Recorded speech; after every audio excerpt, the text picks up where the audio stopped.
एक दिन बुद्ध एक घर के बाहर भीख मांगने पहुंचे। जैसे ही उसने दरवाजा खटखटाया, किसी महिला ने आकर खोला और बुद्ध को देखकर बोलने लगी, यह क्या? यह भिखारी सुबह कहां से आया? इतना बोलकर तुरंत दरवाजा बंद कर दिया। और उस महिला का एक पड़ोसी दूर से इस तमाशे को देख रहा था। वह भी बुद्ध का विरोधी था।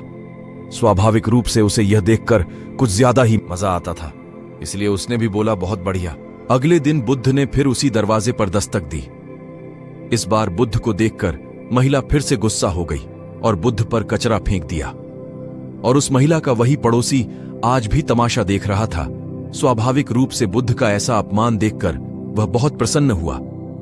इतना ही नहीं, बुद्ध की हालत देखकर वह जोर जोर से हंसने लगा। तीसरे दिन बुद्ध फिर उसी द्वार के सामने खड़े हो गए, लेकिन आज वह आदमी बुद्ध को फिर से देखकर आश्चर्यचकित रह गया। इससे पहले कि बुद्ध दरवाजा खटखटाए, उन्होंने बुद्ध को रोका और कहा, मैं एक ब्राह्मण हूं और मुझे हिंदू धर्म ग्रंथों के खिलाफ आपका बोलना बिल्कुल भी पसंद नहीं है, इसलिए मैं आपका कट्टर विरोधी हूं। तो आपका अपमान देखकर मुझे खुशी होती है, लेकिन आज इस दरवाजे पर तीसरी बार खड़ा होना मुझे फिर से हैरान कर देने वाला है। मैं आपसे पूछना चाहता हूं कि आप आज फिर यहां भीख मांगने क्यों आए, जबकि यह महिला 2 दिनों से आपका अपमान कर रही है। बुद्ध ने मुस्कुराते हुए कहा, यह आश्चर्य करने की बात नहीं है। आप चकित हैं क्योंकि आपको मानव मनोविज्ञान का कोई अनुभव नहीं है। किसी का अपमान करना या किसी पर कूड़ा फेंकना भी कुछ देना होता है। हर अपाकर्षण आकर्षण का ही एक रूप है। कल अगर किसी इंसान कचरा दिया होगा तो एक दिन वह खाना भी देगा। हालांकि वह व्यक्ति बुद्ध की इस बात से संतुष्ट नहीं था, फिर भी उसने मौन रहना जरूरी समझा। शायद वह यह सोच रहा होगा कि दरवाजा खटखटाओ, फिर देखते हैं। बुद्ध ने फिर से दरवाजा खटखटाया।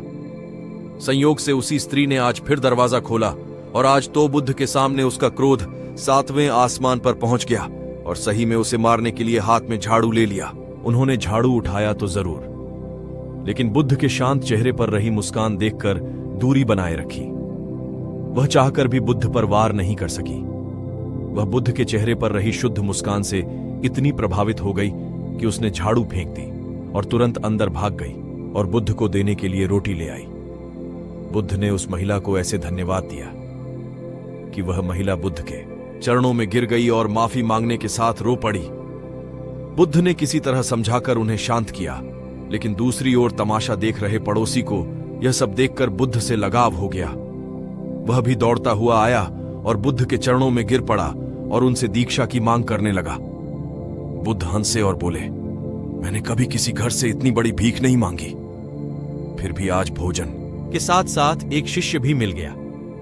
इस कहानी से यह मालूम पड़ता है कि सकारात्मकता और झुकाव ही इंसान के सभी रोगों की दवा है।